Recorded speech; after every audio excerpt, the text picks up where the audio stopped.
ನಮಸ್ಕಾರ. ಶ್ರೀ ಗುರುಭ್ಯೋ ನಮಃ. ಸದ್ಗುರು ಶ್ರೀ ಸಾಯಿದೇವಾಯ ನಮಃ. ಕನ್ನಡ ನಾಡಿನ ಸಮಸ್ತ ಜನತೆಗೆ ನಾನು ನಿಮ್ಮ ವಾಸುದೇವನ್ ಮಾಡ್ತಿರುವ ನಮಸ್ಕಾರಗಳು. ನಮ್ಮ ಚಾನಲ್ಗೆ ಸ್ವಾಗತ. ಇವತ್ತಿನ ಒಂದು ವಿಡಿಯೋದಲ್ಲಿ ಕಟಕ ರಾಶಿಯವರ ಅಕ್ಟೋಬರ್ ತಿಂಗಳ ಮಾಸ ಭವಿಷ್ಯವನ್ನು ತಿಳಿಯೋಣ ಬನ್ನಿ.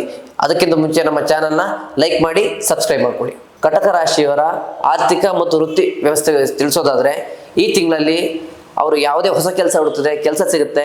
ಹಳೆ ಕೆಲಸ ಕೆಲಸ ಪೆಂಡಿಂಗ್ ಇತ್ತು, ಅದು ಟೆಂಡರ್ ಸ್ಯಾಂಕ್ಷನ್ ಆಗೋದಿತ್ತು ಅಂತಂದ್ರೆ ಈ ತಿಂಗಳು ಬರ್ತಕ್ಕಂಥ ಒಂದು ಸಂಭವ ಇದೆ. ಜೊತೆಗೆ ಆರ್ಥಿಕ ಸ್ಥಿತಿಯ ಬಗ್ಗೆ ಹೇಳೋದಾದ್ರೆ, ಇವರಿಗೆ ಮಿತವ್ಯಯ ಮಾಡೋದು ಬಹಳ ಒಳ್ಳೆಯದು.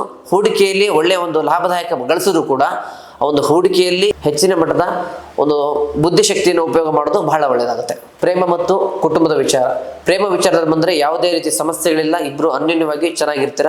ಕುಟುಂಬದ ವಿಚಾರಕ್ಕೆ ಬಂತು ಅಂದರೆ ಮಾತಿನಲ್ಲಿ ನಿಮ್ಮಿಬ್ಬರ ಸಮಸ್ಯೆಗಳು ಅಥವಾ ಕುಟುಂಬದಲ್ಲಿ ಮೂರನೇ ವ್ಯಕ್ತಿಗಳಿಂದ ಸಮಸ್ಯೆ ಆಗ್ಲಿಕ್ಕಿದೆ, ಸ್ವಲ್ಪ ಎಚ್ಚರವಾಗಿರಿ. ಆರೋಗ್ಯದಲ್ಲಿ ಹೇಳೋದಾದ್ರೆ ಏನೂ ಸಮಸ್ಯೆ ಅಂತಕ್ಕಂಥದ್ದಿಲ್ಲ, ಆದರೆ ಅತಿಯಾದ ಚಿಂತೆ, ಅತಿಯಾದ ಆಲೋಚನೆಯಿಂದ ನಿಮ್ಮ ಆರೋಗ್ಯವನ್ನ ನಿಮ್ಮ ಕೈಯಾರೆ ನೀವೇ ಹಾಳು ಮಾಡ್ಕೊತಿದ್ದೀರಾ. ಬರ್ತಕ್ಕಂಥ ದಿನಗಳಲ್ಲಿ ನಿಮಗೆ ಆರೋಗ್ಯ ಸಮಸ್ಯೆಗಳು ಕಾಣಲಿಕ್ಕಿದೆ. ಕಟಕ ರಾಶಿಯವರಿಗೆ ಈ ತಿಂಗಳ ಪರಿಹಾರ ಮಾರ್ಗಗಳನ್ನು ತಿಳಿಸೋದಾದ್ರೆ, ಸೋಮವಾರ ದಿನ ಶಿವನ ಒಂದು ಪ್ರಾರ್ಥನೆ ಮಾಡೋದು ಬಹಳ ಒಳ್ಳೆಯದು. ಬಡವರಿಗೆ ಅನ್ನ ಅಥವಾ ಅಕ್ಕಿಯನ್ನ ಅಥವಾ ಹಾಲಿನ ಪದಾರ್ಥವನ್ನ ದಾನ ಮಾಡೋದ್ರಿಂದ ಬಹಳ ಒಳ್ಳೆಯದಾಗುತ್ತೆ. ಒಟ್ಟಾರೆಯಾಗಿ ಕಟಕ ರಾಶಿಯವರಿಗೆ ಈ ತಿಂಗಳಲ್ಲಿ ಕುಟುಂಬದ ವಿಚಾರಕ್ಕೆ ಬಂದಂದ್ರೆ ಸಮಸ್ಯೆಗಳು ಎದುರಾಗಲಿಕ್ಕಿದೆ.